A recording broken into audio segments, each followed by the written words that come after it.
No? You don't need this? Sorry? Have you been doing this too? What, bending over? Bending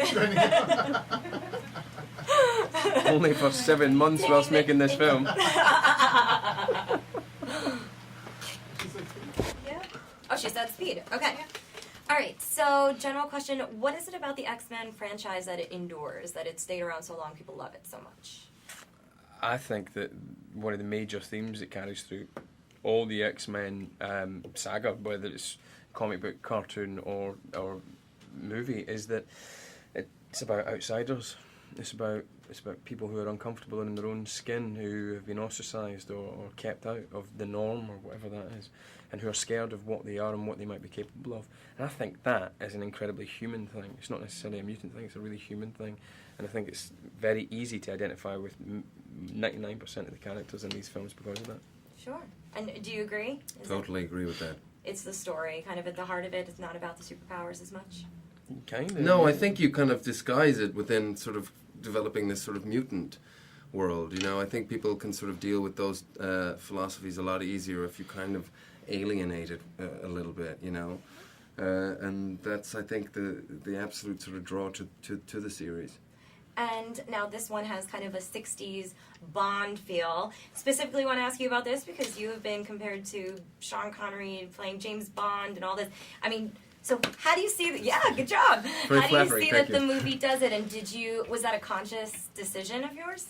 It wasn't a conscious decision of mine, but Matthew had mentioned it in the early meetings that's how he envisioned a lot of it. But, you know, I mean, no, I didn't sort of, you know, think I was Sean Connery.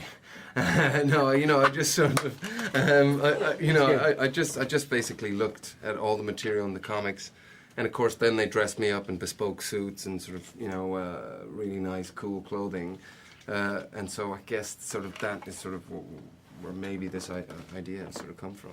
Sure. I mean, it's a compliment. Yeah, absolutely. Thank you. And then, so question for you. How is your younger Charles different from the Charles that we know, that we've seen? He's less responsible, he's more drunk, he has more sex, he just does. And yet he has no mission. He's a good person, he believes in humanity and all of that, but he has no burning desire to serve the world yet and to be this force for mutanity and humanity integrated. And it's only by meeting Erik, actually, as much as Charles thinks he's the one who's going to teach people things and the one that can, you know, really help people, it's through meeting Erik that he is defined as this leader and this visionary. And I guess nobody really challenges him either, Yeah. do they? Because he is Because so they can't. brilliant.